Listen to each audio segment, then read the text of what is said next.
Hello people, it's me back again, and this is going to be my second video today. I started it earlier but I got interrupted and... I deleted that one. What? I deleted that one. I deleted that because I got interrupted and lost my place and all sorts of fancy stuff. But, that's not important. The point is I'm doing this video now, which is going to be a second movie review. It's of a classic movie. Well, it's classic to me. Half of you probably haven't heard of it. If you watch this bit, if anybody watches this, like some moose farmer in Alaska or something, there's no way you could be watching this, but if you watch this, you should definitely take your time out and go and find this movie. But barely find it online somewhere. Everything's online.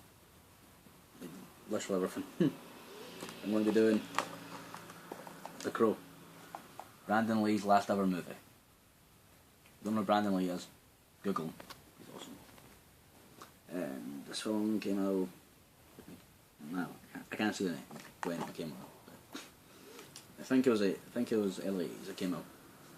And it's based on a graphic novel by a man called James O'Barr. And if I remember correctly, which I may be remembering wrong because it's been a while since I've read the graphic novel, and well, yeah, besides. But he wrote it after his girlfriend died, if I'm right, it was in a car crash. So the man was in a pretty dark place at the time, and the graphic novel he wrote is pretty dark. It follows a man named Eric Draven, and it shows, which he's played by Brandon Lee in the movie adaptation, and the girlfriend Shelley Webster, I'm not sure who plays her. Because I'm terrible at remembering cast members. It's like not a skill I have. Not at all. I'm terrible at it.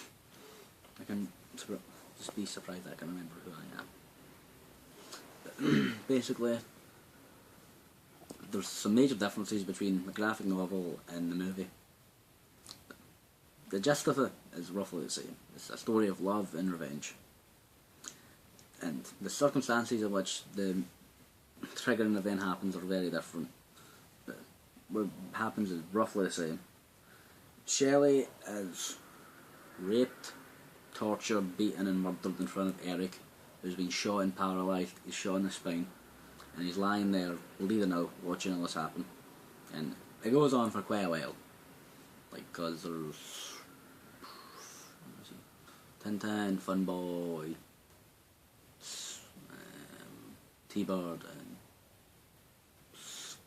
Scamp, or anything like that. So four guys. And basically, after he comes back a year later, on the anniversary of his death, which is around Halloween time, spooky shit, good stuff.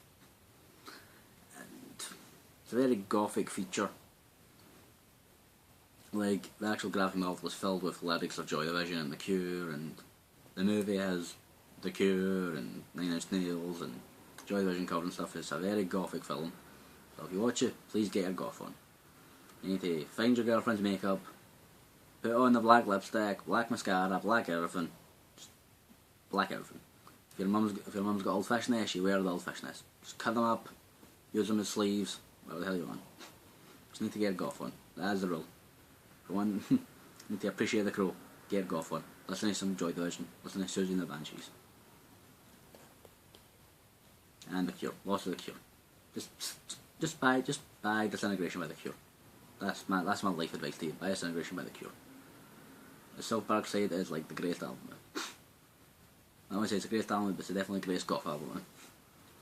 Or new wave, post-punk, the proper terms. Yeah. But the film and the graphic novel both follow Eric Draven, risen from the dead, and his quest for revenge. The movie and the graphic novel both present a crow as a sort of spiritual guide to Eric on his quest. The movie shows the crow as being a physical entity in of itself. The graphic novel no, you're not really sure if the crow actually exists or if it's just part of Eric's messed up fantasy because he's went a bit insane from his death. Yeah, the movie shows him seeing through the crow's eyes. The crow actually watches like his death and things like that in the film. There's a lot of foreshadowing. Foreshadowing's good.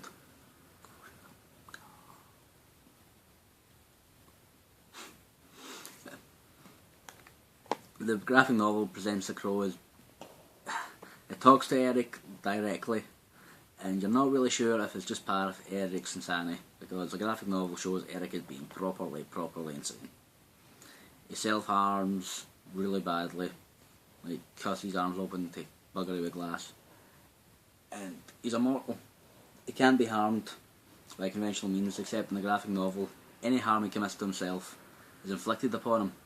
So he actually ends up using duct tape as bandages. And the film doesn't show that. Actually they do a different scenario where if the crow's harmed, he's harmed. If the crow dies, he loses his powers. But they had referenced the scene a little bit because he ends up with duct tape bandaged around the leather coat, and they never really explain that, but it's a wee homage to the graphic novel, if you know these things, like I do because I'm sad. But it's a fantastic movie. Brandon Lee tragically died during the filming of this. Died the biggest cock up in movie deaths ever. It was so preventable. Basically, there was a scene where a character called Funboy shoots him. In another scene, you see Funboy's revolver, and because of the revolver, you can see the bullets in the chamber. Now, because the laws weren't quite strict then, see instead of due to time constraints, instead of buying proper cartridge blanks, which are basically they're the ones that look like bullets, but they don't have any primer in them or gunpowder. What they actually did was they hollowed out bullets and took out primer and gunpowder over, but they must not have done a good enough job because it seems like there's a wee bit of primer left in it. Not much. There was enough to see when the gun was fired, the cartridge actually stuck in the chamber.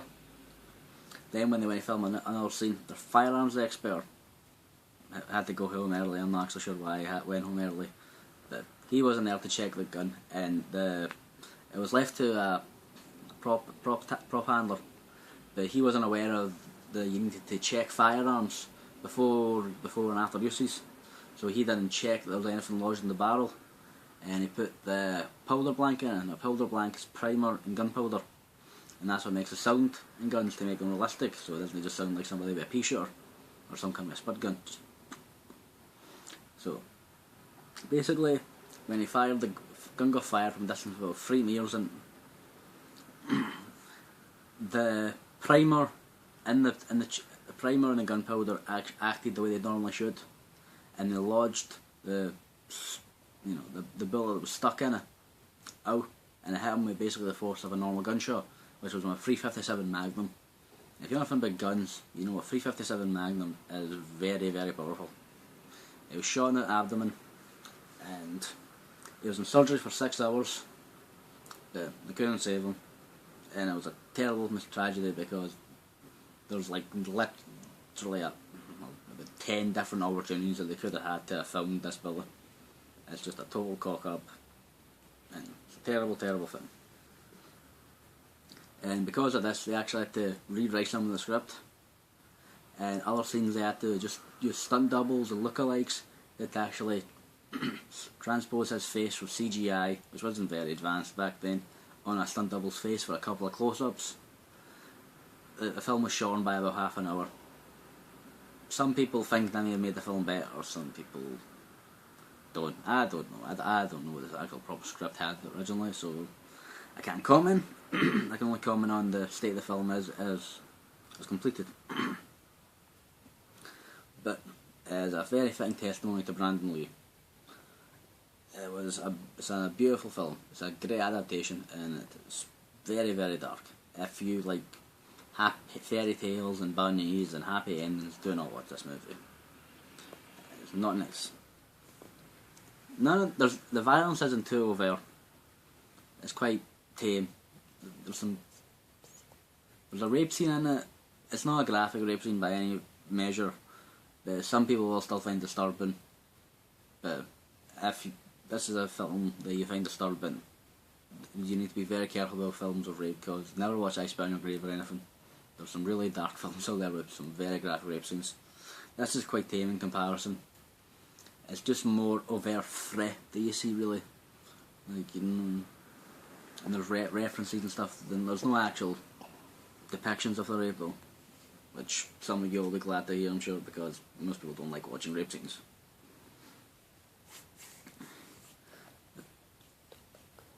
I can't say I'm the biggest fan of watching rape scenes myself. I don't think anybody really is. Well, some people probably are, but yeah, all sorts. I'm a sick people. Or some lonely housewives with weird fantasies. But yeah, where was I? Lost. But anyway, the film is fairly dark. It's not particularly graphic or brutal, but it's quite gothic in its imagery and its atmosphere. And I never really noticed it myself, but I watched it with my girlfriend a few months ago, and I watched it with her again last night, and she found it really, really sad, because in a lot of ways it is a love story. It's about Eric's lost love, and he's very, very distraught about being separated from love of his life, who was killed in front of him. It's not nice. I never particularly found a sad movie, but I don't know, I never really thought it that way. But looking at it now, I do see the sort of the sad aspects of it, but I'd never previously noticed them. So some of you may find it sad, some of you won't find it sad. I don't know. Everybody's different. But it's a great movie, and I recommend to anybody that they should watch it. It has a fantastic soundtrack. It's got Cure, it's got a Joy Division cover, it's got 9 Inch Nails, it's got... And it's quite a really good soundtrack. It's really gothic. If you like goth music and stuff, you like the soundtrack. If you don't, you'll probably still like the soundtrack because, well, it's awesome. The Cure's in it. Just worship The Cure by Disintegration. And I sound like I'm bloody working for The Cure here. I sound like they're paying me. They're not paying me. I wish The Cure were paying me. I'd be able to afford all sorts of fancy stuff. I've all my tools for my work. I'm terrible for tangents. Okay. Well, I'm going to get to the main part basically. The action is very well done, I believe. Although there's not too much of it. It's quite subtle. Music, perfect. Plot, perfect. It's a film I'd give 10 out of 10. It's one of my favourite films of all time. Strongly recommend that you watch it. Film that most people will like, I'm sure. It's suitable for men and women. You know, it's just awesome. Probably not suitable for your 6-year-old. That's why they've got age ratings, I suppose. But in summary, it's a 10 out of 10. Watch it. Buy The Cure. Buy The Cure discography. Buy Disintegration. Get golf on. And that'll be me going, so peace. Get golf on. He'll sit there.